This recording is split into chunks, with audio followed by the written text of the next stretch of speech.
Well, hello folks, welcome back. Another video dealing with motorcycle issues, and some of this can even apply to cars. We're going to talk about tires today. If you saw my previous video, what led me down this path was that my bike was starting to get a little loose, a little what I call squirrely around corners and uneven surfaces. So I'm trying to track down what the cause of that is, and I think I found it. I think it's going to be primarily the back tire. But let's take a look at some tire issues today, talk about how tires are made, the different layers, what happens when one part of the tire wears and another doesn't, and see if we can put everything together for you.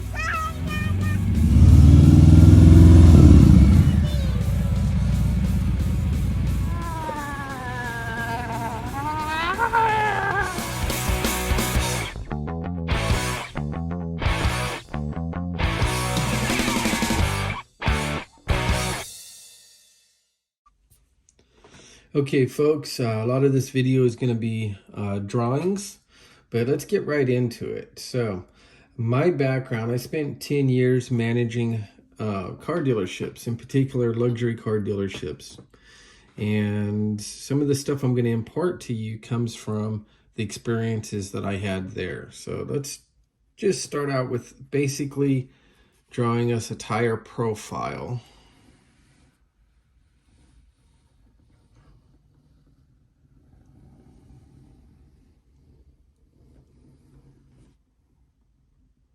So if we're standing at the back of the bike looking on, this is the profile of the bike. Here's the swing arm. Yes, I know I'm an artist. One-sided in this case on a motorcycle. But this is your overall profile, and you have a lot of curvature here as the vehicle rotates, as the tire rotates. Your contact patch is going to be this little section right here.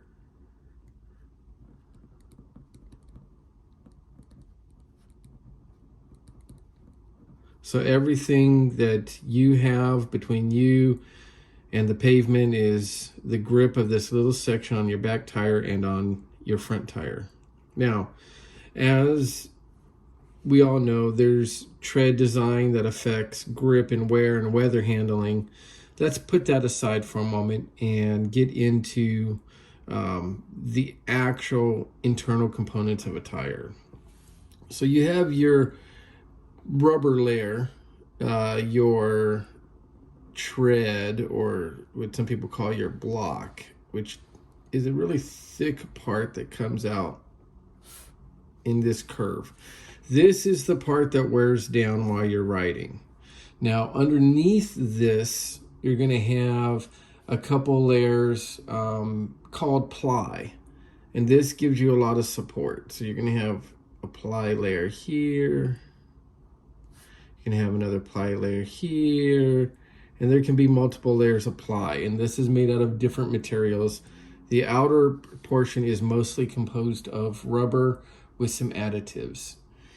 As you get into the sidewall, which is here, you'll see it typically gets a little thicker rubber. Let's make that come out there, and this one come out like this here. And that gives you more strength when all of this area here is rubber, and it gets thicker on the side, so it holds form to the tire better.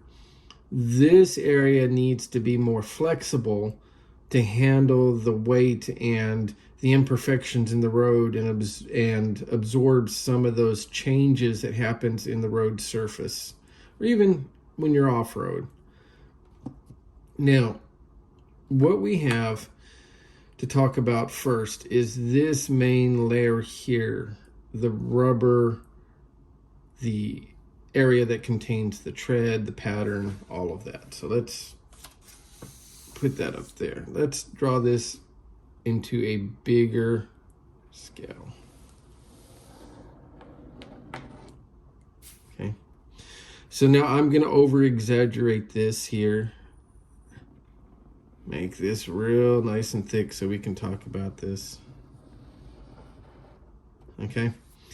So what's going on here, when we look at this rubber layer, when it is formed, when they cook the rubber to make the shell of the tire like this, there's a couple things that go on. Now, there is a lot of mystery that the industry holds secret in how this rubber is composed. Here is what I know. First thing is that whenever you purchase, whether it's a motorcycle or it's an automobile, you purchase a brand new vehicle, those tires are going to have a much higher content of rubber as opposed to fillers than that exact same model of tire that you would then buy over the shelf to replace your first set. The reason for this is vehicle manufacturers will order tires made often with something in the neighborhood of 20% additional rubber and less fillers, so that it is more compliant and softer, more grippy during a test drive. Now, the tires that you buy over the counter, even if it's from the dealership, are going to be the standard tire with all of the components and rubber content and filler that they designed for that tire for longevity. So let's use Mercedes-Benz as an example. I managed a Mercedes-Benz dealership twice for a fairly extensive length of time.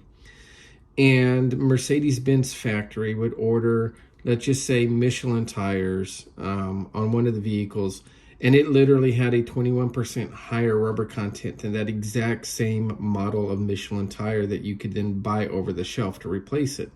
So when people buy their first set of replacement tires for a vehicle that they purchase new, they will feel a difference in how it rides. And we'd have to explain to them, yes, the composition is different because what comes from the factory is the exception. And this is how the tire's actually designed to feel and perform. Now, to that, there's some additional things to know.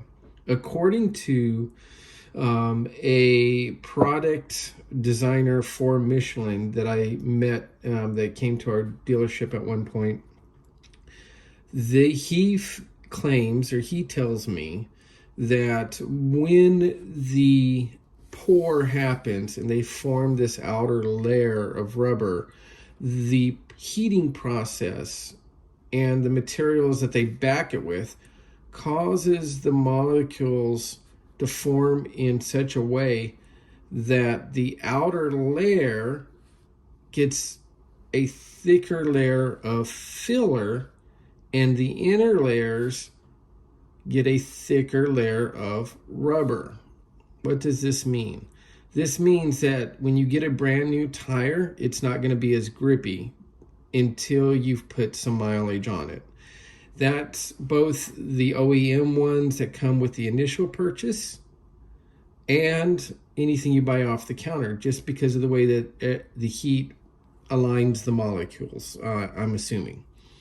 But as he explained it, that's why you don't want to ever push a tire to its limits or drive like you normally would when you replace a tire, because it's not going to be as grippy because you have all these fillers closer to the edges and the higher degree of rubber content more toward the middle of this layer. He is the only one that has told me this. I've heard other people say that that's not accurate, but those people aren't a representative of the product. So take that information as you will. I put a lot of weight into it because of who it came from. What I do know is that when I buy replacement tires, even on vehicles that have had several rounds of tire replacements, both automotive, being four-wheel vehicle as well as two-wheel vehicles, I have always noticed that initially the tire feels much harder on the surface. It's not as grippy until we put some mileage on it.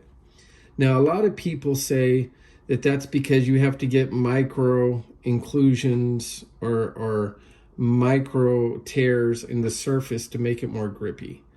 I do not believe that. A lot of people that race their bikes on the track don't believe it, but I'll explain why when we get to a point where we can talk about how tires used to be siped.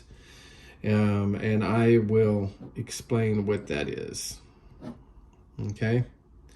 So what we do know is that we need to be careful breaking in tires. Tires are different from the very first set that come with the vehicle. Let's take a look at this again. So I'm going to give us a bigger area. So let's talk about what's going on in here. We're going to assume that the information that I have gotten is correct and that you have a harder filler on the outside and different composition of rubber on the inside. So let's just draw those layers.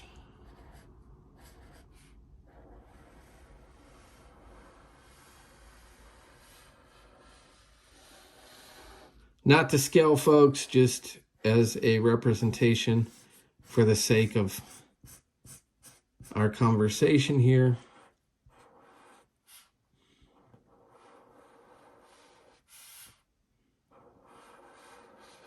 I am not the artist that my daughter is.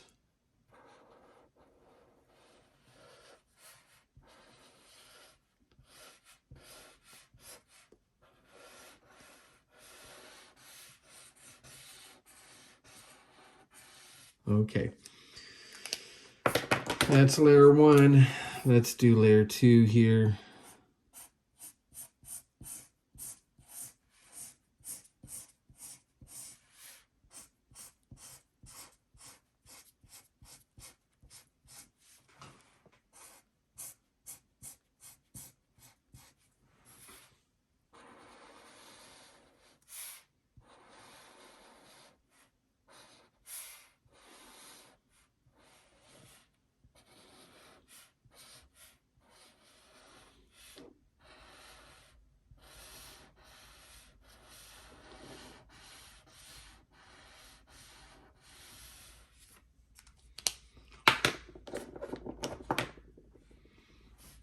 Let's do another layer.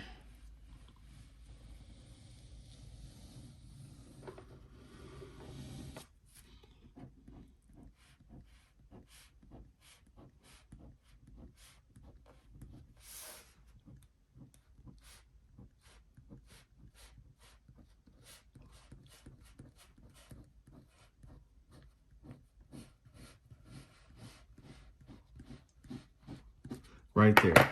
Now remember, this whole thing here is your tire rubber. Okay, so if the theory holds true that all your fillers are out here, your softer rubber in here, and I divided the soft layer into 2 parts for a reason we're going to discuss in a second. Then as we get our rubber worn on the curve because traditionally the majority of our miles are going to be upright, this is what happens.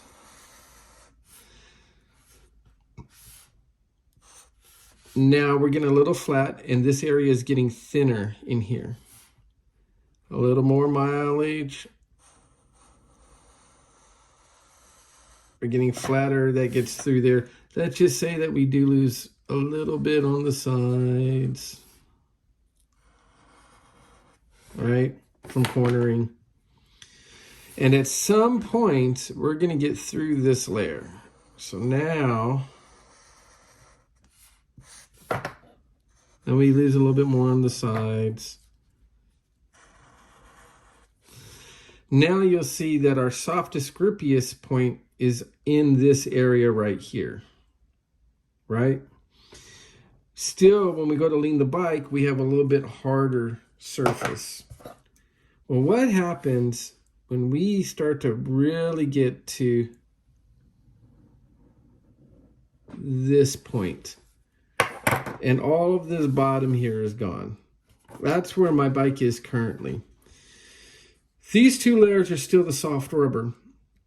But the reason that we separated them is I wanted to show you that even if, let's just theoretically say that what I was told was wrong, right? And it's the same rubber all the way through. Do you think that this thinner area, if all of this here is gone, do you think this thinner area of rubber is going to be as supportive as these sides anyway? No.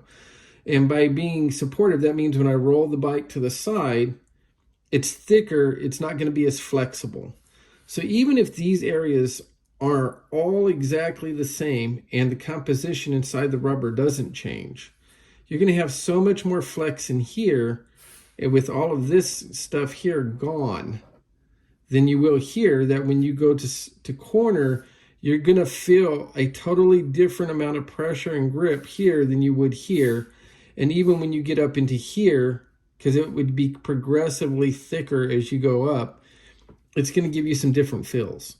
And it's going to change how you control the bike. So when you're throwing it around a corner, you're going over uneven surfaces, you have to be able to know exactly how each section of your tire that's hitting the ground is going to grip, especially when the size of the grip is only going to be about yay big, there or there or there. So when you go to lean, it's going to change its grip rapidly, and that could give you that loose feeling. Okay, so beginner riders, a tire, as long as you have that tread on it, you think you're okay. If you're actually going to ride your bike and push your bike and use it the way that it's designed, and you have some experience, you're going to have to start to realize that you have to pay attention to what's going on with your tire's grip in these different sections. Now, if I am right, and I was told correctly, at this point I have super soft rubber on this section right here. On this section, I would have some thicker soft rubber. But when I get over to leaning onto these sections, now I'm on that very hard filler that's touching the ground. So again, you're going to have a massive change in traction and tire hardness where it's contacting the surface. So is it important to change your tire when the tread's gone, or when it starts to change how much flex differential there is from the center to the beginning sides to the edges of the usable sides?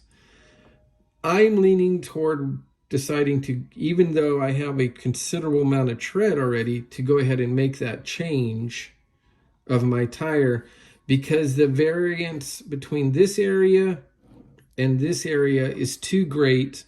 And it's just an additional thing I don't want to have to worry or second guess when I'm committed to a corner or I encounter some uneven surface. Make your own choice for the level of safety and risk versus cost of replacing your tires that you feel comfortable with.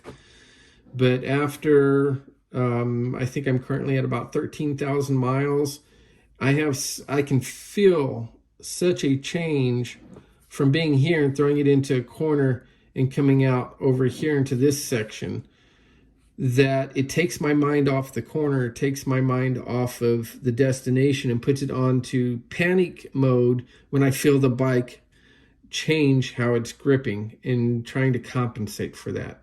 That's not what I want when I'm riding. So I'm going to be replacing my tires here soon. We'll do a video on which tires are the best ones to switch to if I don't stay with the OEMs by Dunlop made for that bike. And we'll discuss the pros and cons of doing that. Now, one last thing to talk about here. I mentioned something called siping. Sipe is, or to sipe your tires, used to be a really, really popular thing back in the late 90s. Different tire companies, Discount Tire, I'm not sure, I think even Walmart at one point was doing it. would charge $100 to sipe your tires. So what they did, let's just look at a section of tread.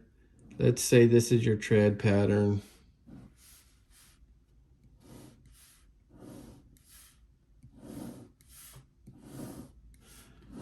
And I just, whatever it was, right? Okay. What they would do is they'd get a machine and they would take it and cut just a little bit down, side profile of your tire.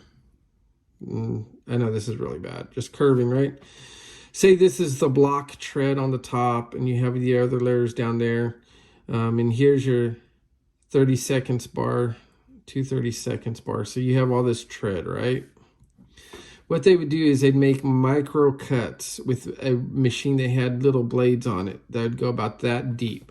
So about a third of the depth of the tire. And they would cut it this way. Then they would cut it that way. All around the entire circumference of the tire on the block of it, saying that those would flex open as you're riding and theoretically give you more grip.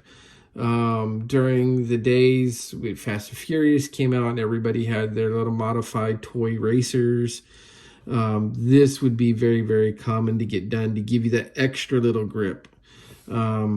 It turns out that it dramatically decreased the life of the tire and really did not give you a bunch of grip because the tires is designed and the components are designed for a very specific hold.